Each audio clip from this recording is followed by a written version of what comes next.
Mas eu queria falar sobre arcabouço fiscal.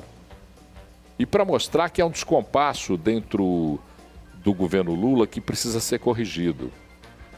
O arcabouço fiscal vai ser apresentado ao presidente da República, pelo ministro Fernando Haddad, que diz que o presidente não conhece até agora o tema. Você acredita nisso? Você acredita que a equipe conseguiu manter escondido de Lula o tema? Que o arcabouço fiscal não tem apadrinhamento ao dedo de Lula, de Gleice Hoffmann, do PT? Não dá para acreditar, né? O próprio Arthur Lira disse que o governo tem que se ajustar internamente para depois tentar apoio no Congresso Nacional. E por que eu estou dizendo isso além do arcabouço fiscal, que é uma necessidade? O vice-presidente Geraldo Alckmin, que é ministro do Desenvolvimento, já deu umas pinceladas aí, vazou algumas pinceladas. E vai ser atrelado a alguns índices, e ele já falou um pouco sobre isso. Mas o ministro Carlos Lupe, por exemplo, tomou a decisão da redução dos juros dos empréstimos consignados para aposentados. Ele é ministro da Previdência. Só que agora houve uma reação dos bancos. Os bancos espernearam, porque dizem que com essa regra, esses juros, eles não conseguem bancar o empréstimo para os aposentados.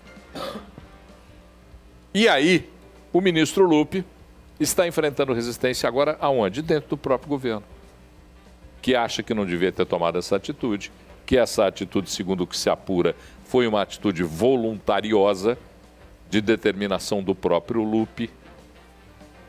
Então, o que está acontecendo? Porque, veja bem, a gente não viu até agora nenhuma regra da política econômica desse governo ser oferecida como uma regra sólida, como uma política econômica de verdade. O que a gente viu foi embate, Lula falando de Roberto Campos Neto, falando de juros altos, com Haddad também se queixando, mas nós não vimos nada até agora, nenhum movimento. São 3 meses de governo.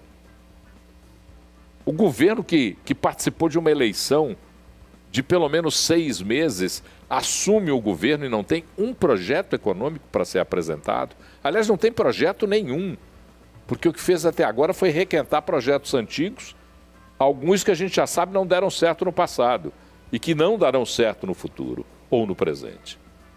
Então é preciso que se entenda que a crítica não é gratuita. Nós estamos diante de um desgoverno.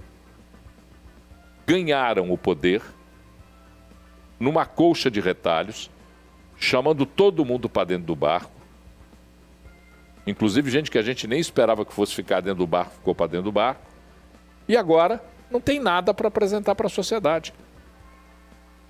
Discursos fantasiosos, políticas sociais que não são políticas sociais, são arremedos, nada consistente, e a política econômica, que é o principal para a nossa vida, gente.